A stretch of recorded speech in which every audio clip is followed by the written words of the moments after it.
चिंता की अब कोई बात नहीं है महारानी। युवराज के स्वास्थ्य में बहुत सुधार आ रहा है और वो शीघ्र ही स्वस्थ हो जाएंगे।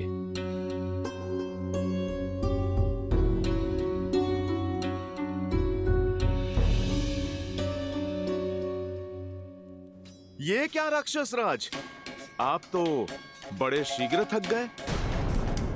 मेरे प्रभु श्री राम ने तो अपना तुनीर ठीक से टटोला भी नहीं। मौन रहो मरकट, बहुत हुई चाटुकारिता। अब देखो मेरे बाण कैसे तुम्हारा, तुम्हारे राम का और तुम्हारी वानर सेना का अंत करते हैं।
लगता है रावण अपने शत्रुओं पर काल बरसा रहे हैं।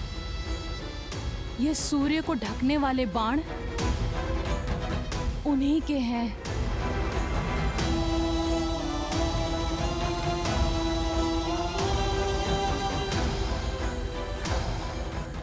ये अंधकार लंकेश के बाणों का नहीं, उनके अहंकार का है, जो शीघ्र ही लंका को घेर लेगा। मेघों को भ्रम होता है कि उन्होंने सूर्य का मार्ग रोक दिया, पर ऐसा होता नहीं है त्रिजटा। सूर्यवंशी श्री राम के तेज के आगे रावण के अहंकार को घुटने टेकने ही होंगे।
मदारी बनने के लिए अभी कच्चे हो। तुम तो अपनी माया को कुछ क्षण तक भी नहीं टिका पाए।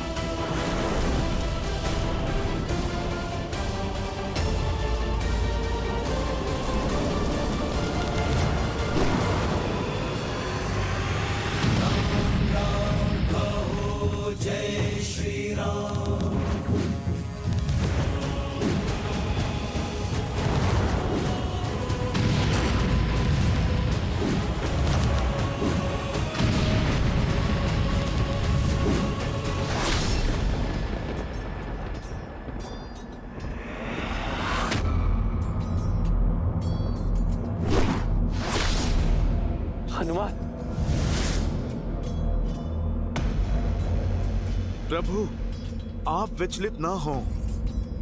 आपका रथ नहीं डगमगाएगा। मेरे प्रभु के लिए सहना ये प्रहार तो प्रसाद है मेरे लिए।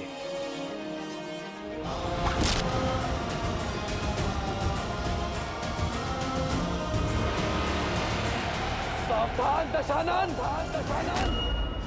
निहत्ते पर प्रहार करके ही क्या 10 लोगों का राज पाया है तुमने?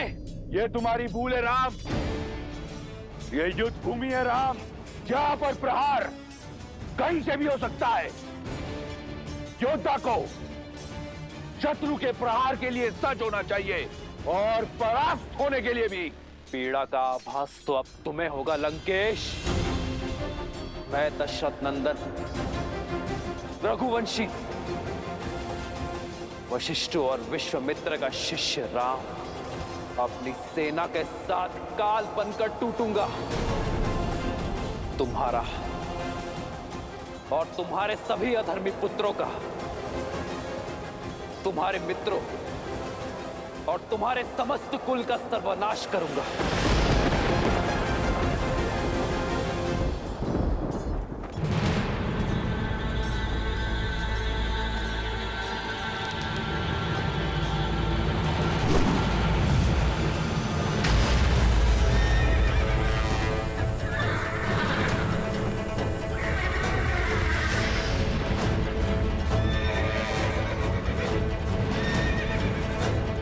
हनुमान, मुझे नीचे उतारो। आज ये वनवासी इस महाज्ञानी को एक पाठ पढ़ाएगा।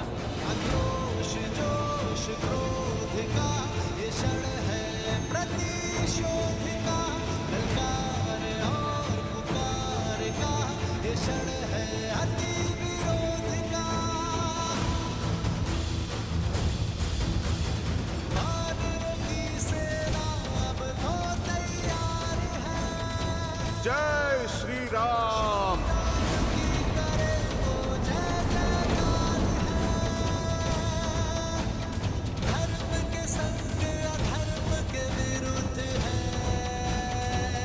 तुम्हारे अनगिनत बाण मेरे हनुमान को डिगा नहीं पाए, किंतु तुम्हारा रथ मेरे एक बाण में ही डोल गया। जानते हो क्यों? क्योंकि तुम्हारे रथ का आधार ही निर्बल है।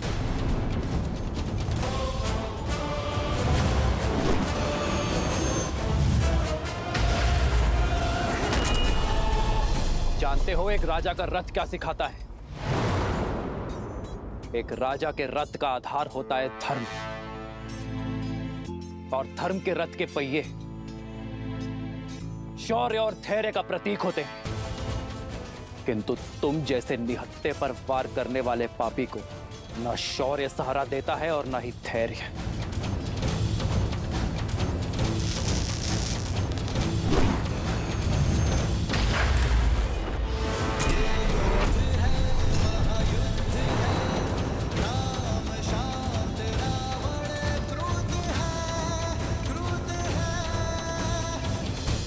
धर्म के प्रति विश्वास को दर्शाता है रथ का सारथी। बल और विवेक होते हैं रथ के अश्व, जिनके सहारे एक राजा का रथ आगे बढ़ता है। पर एक अधर्मी के पास वो शेष नहीं बचते।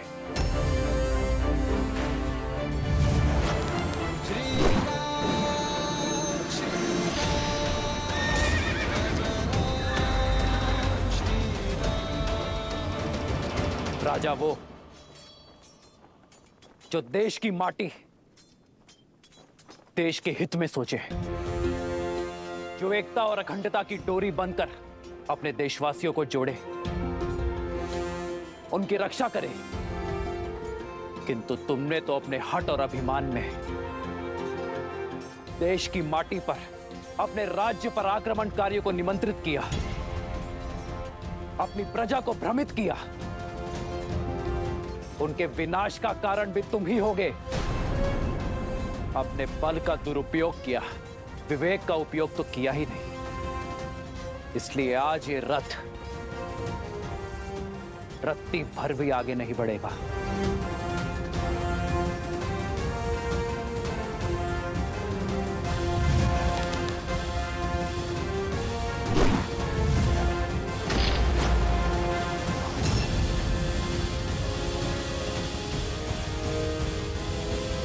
रथ की पताका सत्य का प्रतीक होती है। वो सत्य जिसे जानकर भी तुम अपने अभिमान में स्वीकारना नहीं चाहते। और एक अभिमानी के साथ सत्य नहीं रहता।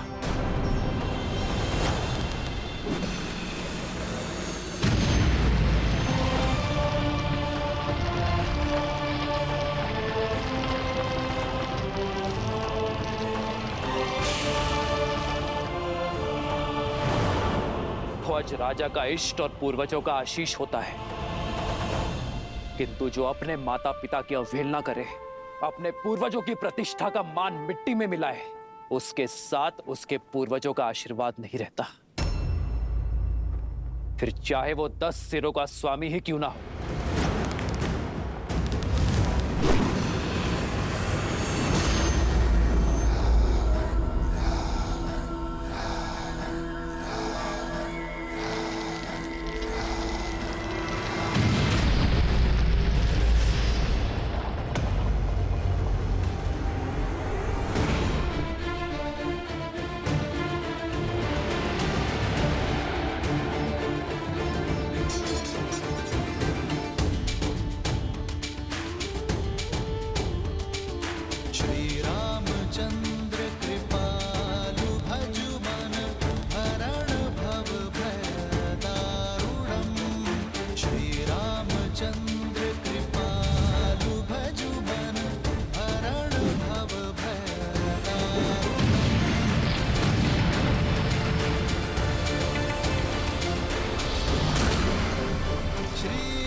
जो राजा कर्म के स्थान पर कुकर्म को अपनाता है, उसका यश भी धराशायी हो जाता है और वो स्वयं भी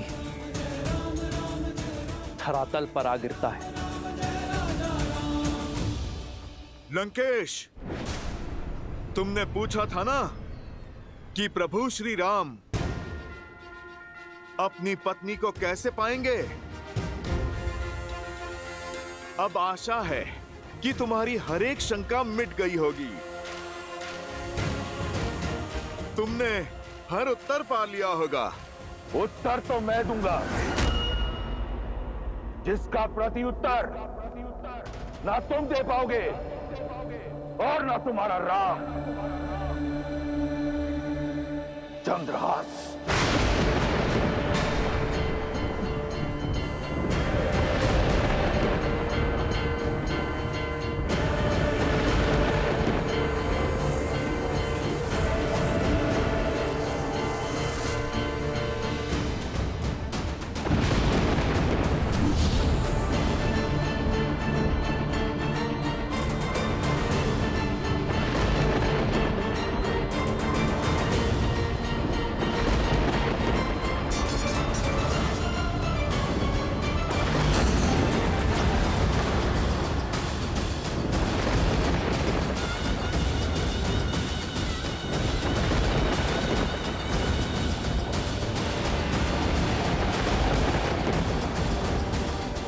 मेरे चंद्रहास के वार से तुम तो बच गए थे वानर,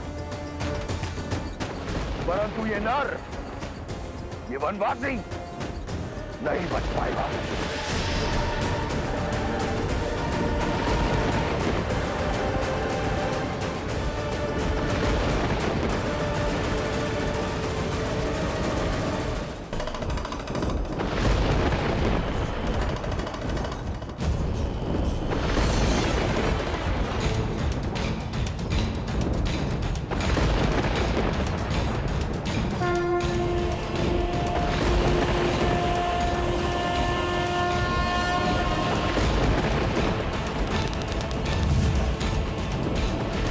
क्षमा महादेव, अपने शीश पर अपने आराध्य के अपमान का कलंक स्वीकार होगा मुझे, पर अधर्म की विजय होने नहीं दे सकता। इस धर्म युद्ध में यदि आपका अस्त्र रावण के अधर्म का साथी होगा, तो आपका ये भक्त उसका भी सामना करेगा।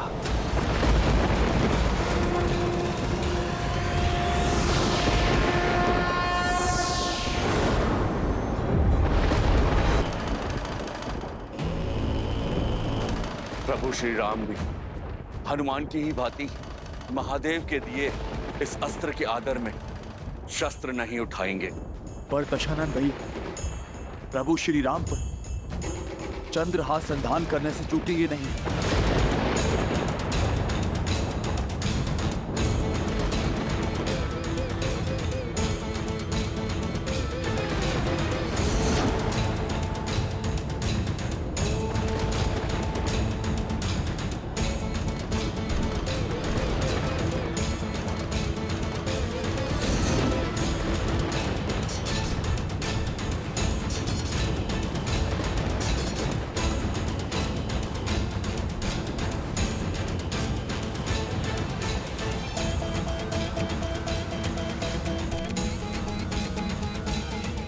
अब क्या होगा प्रभु? कि कैसी विचित्र दुविधा है। यदि श्री राम अपने आराध्य के अस्त्र की मर्यादा रखते हैं, तो ये उनके इस अवतार का अंत होगा। और यदि वो चंद्रहास को रोकते हैं, तो अपने आराध्य के अस्त्र का अपमान करने का कलंक पाएंगे। दोनों ही परिस्थितियों में धर्म हार जाएगा।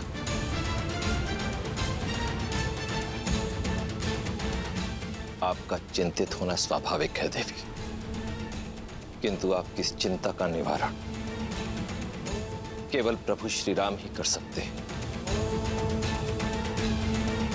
क्योंकि यदि चयन सरल होता तो वो श्री राम का नहीं होता।